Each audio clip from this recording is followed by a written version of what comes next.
PM mga fitness. So, today is Saturday. So, 1:18 PM. So, ito yung aking physic check. So, papakita ko lang sa inyo. Yan, yung physic check ko.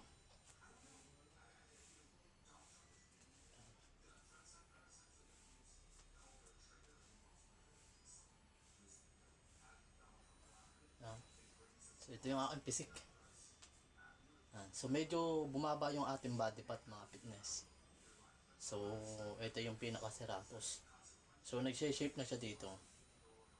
Nandito. Yan, ito yung 6-pack abs natin. 1, 2, 3.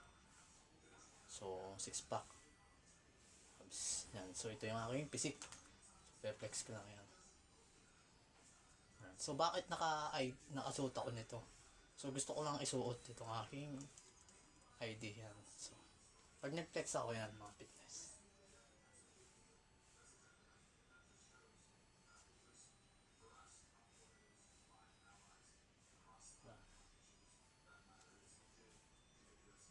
Yan. So, natural lang to mga fitness.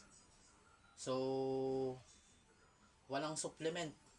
So, natural lang yung kinakain ko yan. So, wala akong supplement. So, calories deficit lang. Then, so, nagbabawas lang ako ng kain.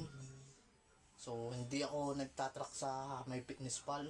So, maintenance na yung calories ko. So, dati yung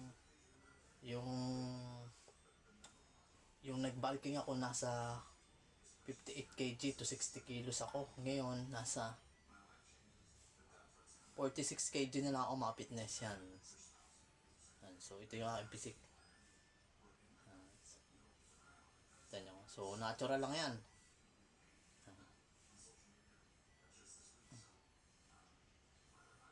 So, kung gusto nyo mag-workout mga fitness, so, pumunta na kayo ng gym. So, mag-enroll na kayo. So, huwag lang kayo mahiya. So, kung hindi nyo alam yung mga workout routine, so, mag-hire kayo ng coach. So, kumuha kayo ng coach na marunong talaga sa workout. Tapos, so, consistent lang palagi sa training.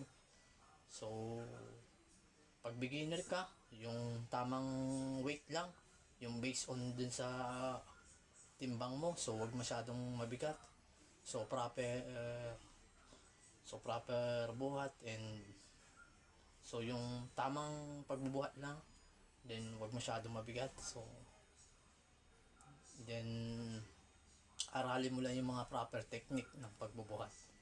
So, lagi mo lang tandaan na kung may goal ka, so, kailangan mo kailangan mo siyang ma-hit. So, kung may goal ka, kung may gusto kang ma-achieve na goal, so, kailangan mo lang talaga siyang gawa ng paraan. So, lalo na pag busy tayo sa ating trabaho mga fitness. So, ako nga pala si Coach Marsky, stay fit and healthy.